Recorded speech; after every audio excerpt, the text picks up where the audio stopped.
Onlar da bizim həyat deyil. Hə. Bu balıq qalan bizim qalan.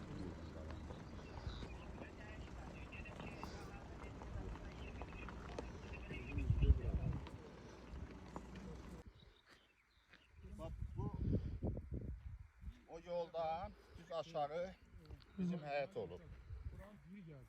Sol tərəfdə məktəb idi, sağ tərəfdə bizim həyət idi. İki dənə ev var idi, qalan divarlar odur. Babamın evindən, o da bizim evdən. Ha?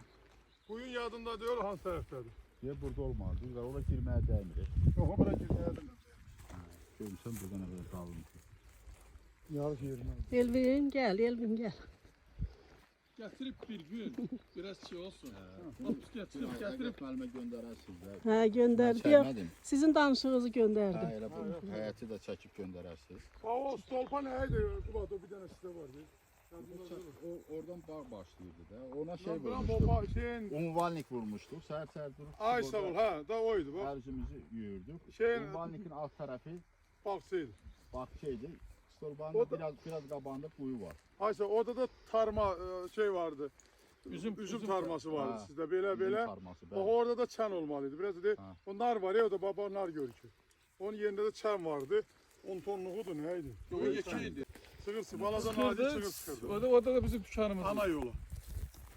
Orada da ora hündür idi. Belə indik. İğdenin böğründen, transformatörün böğründen naci çıkır sıkırdı. Hiç tadı olmasa zaboroz gelir. İlgay. Allah korusun nöbet tepe geldiğinde çark sipariş verdireceğim. Ha. Bir 30 metrede şey. Sizin çadıra bağlayacağım. Götüreceğim gidip kuyumuzun üstüne bekleyeceğim. Buraya gelende Göğten ağırla kaldı. Özü değiller böyle. gördün. Gördün mü? Şirin değil. Həyətin tutudur. Bal kimidir, bal kimi. Qara turp da amma şipşirin. Elvin bir ikisini qır da, Elvin. Bildim daha özünü yemedim. Mənim əlim çatmır, bir ikisini də Bir mənə qır. kalan vereceğim. O da ister koyulamaz. Yemursansa ye. Yer bir yapın, demir ki şirindir.